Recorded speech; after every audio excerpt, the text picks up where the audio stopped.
कहानी की शुरुआत में हम हैली नाम की लड़की को देखते हैं जो एक स्विमर है और स्विमिंग रेस में हिस्सा लेने आई होती है, जहां पर बहुत सी लड़कियां स्विमिंग रेस में हिस्सा लेने के लिए मौजूद होती हैं। लेकिन हैली काफी डिप्रेशन में नजर आती है। वह रेस में बहुत तेजी से परफॉर्म करने के बावजूद आखिर में हार जाती है। तब हमें पता चलता है कि उसके पिता और मॉम के बीच डिवोर्स हो चुकी थी। इसी वजह से वह इतनी डिप्रेशन में थी। इस दौरान उसे अपने पिता की बात याद आती है कि कभी भी हार जाओ तो दूसरों के सामने खुद को कमजोर मत दिखाओ। हैली कैबिन में जाती है और कपड़े बदलने लगती है कि अचानक उसे अपनी सिस्टर का फोन आता है। सिस्टर कहती है कि पिता फोन नहीं उठा रहे और बाहर तूफान बहुत तेज है। लेकिन हैरानी की बात यह होती है कि हैली को इस तूफान के बारे में कुछ पता नहीं होता। वह अपनी सिस्टर से कहती है कि ठीक है, मैं बाहर जाकर पिता को देखती हूँ और अगर कुछ पता चला तो बताऊंगी। हैली अपने पिता को ढूंढने के लिए निकल पड़ती है, लेकिन तूफान की वजह से शहर की हालत बहुत खराब थी। कुछ रेस्क्यू वाले उसे रोक लेते हैं और कहते हैं कि आगे रास्ता बंद है, आप आगे नहीं जा सकती। हैली कहती है कि मेरे पिता का पता नहीं चल रहा, मैं उन्हें ढूंढने जा रही हूँ। लेकिन रेस्क्यू वाले किसी भी तरह से आगे नहीं जाने देते और कहते हैं कि खतरा बहुत ज्यादा है, आप वापस चली जाएं। लेकिन हैली का वापस जाने का कोई इरादा नहीं था। वह रेस्क्यू वालों को चकमा देकर दूसरे रास्ते से निकल जाती है। उसे मालूम नहीं था कि उसने कितनी बड़ी गलती कर दी है। खतरनाक रास्ते और तूफान को पार करते हुए आखिरकार वह अपने पिता के घर पहुंच जाती है। घर पहुंचकर हैली पिता को आवाज देती है, लेकिन कोई जवाब नहीं आता। तब एक डॉग उसके सामने आता है जिसका नाम रस है और यह हैली के पिता का डॉग है। हैली को घर में कुछ पुरानी तस्वीरें और ट्रॉफीज नजर आती हैं जो उसके बचपन की यादें थीं। इसी दौरान वह अपनी सिस्टर को फोन करती है और कहती है कि पिता घर पर नहीं है। सिस्टर कहती है कि पिता ठीक होंगे, तुम फौरन वहां से निकल जाओ किसी सुरक्षित जगह पर। लेकिन हैली कहती है कि शायद पिता पुराने घर में हों, क्योंकि अगर वह कहीं जाते तो रस को भी साथ ले जाते। सिस्टर उसे वहां जाने से मना करती है, लेकिन हैली उसकी बात नहीं सुनती और वह डॉग को साथ लेकर पुराने घर की तरफ निकल पड़ती है। बाहर खतरनाक तूफान का सामना करते हुए आखिरकार वह पुराने घर पहुंच जाती है। घर के अंदर जाकर पिता को आवाज देती है और हर कमरे में तलाश करती है, लेकिन कुछ पता नहीं चलता। तभी वह अपने फोन से पिता को कॉल करती है। फोन की बेल की आवाज उसके कानों में पड़ती है और वह आवाज को फॉलो करती है। जब वह फोन देखती है तो मोबाइल की बैटरी खत्म होने की वजह से बंद हो जाता है। तभी उसे डॉग के चिल्लाने की आवाज आती है। हैली उस आवाज को फॉलो करते हुए बेसमेंट तक पहुंचती है। डॉग नीचे बेसमेंट का इशारा करता है। हैली बिना किसी देर के नीचे जाती है और लाइट जलाकर पिता को ढूंढने लगती है। बेसमेंट की हालत बहुत डरावनी और खराब होती है। आखिरकार वह पिता को ढूंढ लेती है, लेकिन वह बहुत बुरी हालत में होते हैं और कंधे पर एक गहरी चोट लगी होती है, जिसकी वजह से उनकी सांसें नहीं चल रही होती। हैली पिता को घसीटकर बेसमेंट से बाहर निकालने की कोशिश करती है, लेकिन अचानक एक बड़ा क्रोकोडाइल हमला कर देता है। हैली किसी तरह पिता को बचाते हुए एक तंग जगह पर पहुंच जाती है। क्रोकोडाइल इतना बड़ा था कि वह उस रास्ते से नहीं गुजर सका और वह वापस चला गया। हैली पिता को होश में लाने के लिए पानी पिलाती है। पिता होश में आ जाते हैं और कहते हैं, यहाँ एक बहुत बड़ा क्रोकोडाइल घूम रहा है। हैली कहती है, डैड मुझे मालूम है। तभी हैली अपना फोन निकालती है, लेकिन वह फोन उसके पास नहीं होता, क्योंकि क्रोकोडाइल के हमले के दौरान फोन वहीं गिर गया था।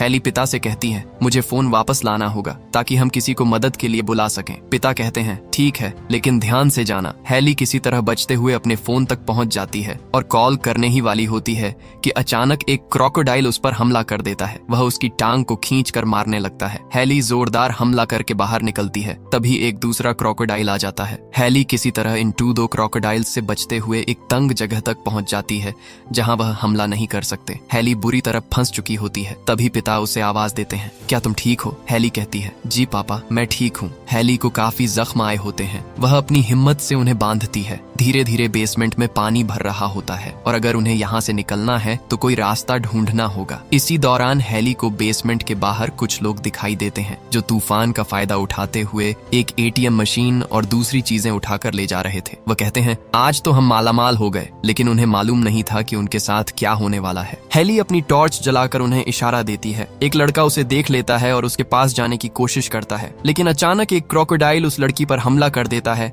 और उसे बुरी तरह मार डालता है। लड़का जो स्टोर के अंदर खड़ा था अपनी पसंद की चीजें उठाने में व्यस्त होता है। अचानक वह देखता है कि दोनों को क्रोकोडाइल ने मार डाला और एक क्रोकोडाइल उस पर हमला करके उसे भी मार देता है। लालच में वह सब अपनी जानें गंवा देते हैं हैली यह सब देखकर बहुत डर जाती है और मायूस हो जाती है। तभी पिता कहते हैं घर के अंदर एक रास्ता है। हैली किसी तरह क्रोकोडाइल से बचते हुए दरवाजे तक पहुंचती है, लेकिन दरवाजे पर एक भारी चीज रखी हुई है जिसकी वजह से दरवाजा नहीं खुलता। पिता कहते हैं टे के अंदर बेसमेंट पानी से भर जाएगा, हमें जो भी करना है अभी करना होगा। तभी हैली को बाहर से कुछ रेस्क्यू वाले दिखाई देते हैं। वह जोर जोर से चिल्लाती है ताकि उन्हें मदद के लिए आवाज पहुंचे। रेस्क्यू वाले घर के अंदर आकर देखते हैं और हैली और पिता जोर जोर से शोर मचाते हैं ताकि उनकी आवाज सुने। तभी हैली का डॉग रेस्क्यू वालों को बेसमेंट के पास ले जाता है। दूसरा रेस्क्यू वाला जब करीब आता है तो अचानक बहुत से क्रोकोडाइल्स उस पर हमला करके उसे मार देते हैं। वह उसे बुलाने की कोशिश करता है लेकिन कोई जवाब नहीं आता। तभी एक क्रोकोडाइल नीचे से खींचकर उसे भी मार देता है। अब हैली और पिता हर तरफ अपनी मौत देख रहे थे। तभी पिता हैली से कहते हैं मैं पाइप से शोर करके क्रोकोडाइल को भटकाऊंगा, तुम किसी तरह बाहर निकल जाओ। हैली कहती है ठीक है, मैं आपको बचाने जरूर आऊंगी। पिता एक भाला लेकर जोर जोर से मारकर क्रोकोडाइल को अपनी तरफ आकर्षित करते हैं। एक क्रोकोडाइल उन पर हमला करता है लेकिन पिता किसी तरह लड़ते हुए उसे मार डालते हैं। हैली क्रोकोडाइल से बचते हुए आगे बढ़ती है। तभी उसे क्रोकोडाइल के अंडे दिखाई देते हैं और एक क्रोकोडाइल उसकी तरफ बढ़ता है। वह रेस्क्यू वाले की लाश से गन निकालकर क्रोकोडाइल पर गोली चला देती है और बच निकलती है। अब बेसमेंट पानी से भर रहा होता है। हैली घायल हालत में पाइप से गुजरती हुई क्रोकोडाइल से बचते हुए आखिरकार पानी से बाहर निकलती है। पिता डूबते जा रहे होते हैं। हैली घर के अंदर जाकर जगह खोदकर निकाल लेती है। पिता की सांसें रुक जाती हैं। हैली जोरदार मुक्कों से पानी निकालती है और सांस वापस आ जाती है। दोनों बाहर निकलते हैं और दूर से एक बोट देखते हैं। पिता कहते हैं हमें वहां जाना ही होगा। वह डॉग के साथ खामोशी से आगे बढ़ते हैं। तब डैम टूटने का अलार्म बजता है। पिता कहते हैं तुम्हें जल्दी से बोर्ड लानी होगी, तुम स्विमर हो, क्रोकोडाइल से तेज हो। हैली जोश में आकर तेजी से स्विमिंग करते हुए आगे बढ़ती है। बहुत से क्रोकोडाइल्स उसके पीछे होते हैं लेकिन वह बचकर बोट में चढ़ जाती है। दोनों बोट में सवार हो जाते हैं लेकिन एक बड़ा सैलाब आता है और उन्हें एक घर में ले जाता है। पिता को रेड लाइट्स मिलती हैं और डॉग भी साथ है। अचानक क्रोकोडाइल हमला कर देता है और पिता का एक हाथ काट देता है। हैली किसी तरह वॉश बेसिन में जाकर दरवाजा बंद कर देती है और क्रोकोडाइल को फंसा देती है। शीशे को तोड़कर क्रोकोडाइल हमला करता है लेकिन हैली हिम्मत करके रेड लाइट जलाकर बच जाती है। पिता उसे ऊपर खींच लेते हैं। फिर हैली रेड लाइट से हेलीकॉप्टर को इशारा करती है और वह दोनों बच जाते हैं और यूं यह कहानी खत्म होती है। अगर आपको हमारी यह वीडियो पसंद आई हो तो हमारी वीडियो को लाइक करें, चैनल को सब्सक्राइब करें। तब तक हम मिलते हैं किसी नेक्स्ट वीडियो में।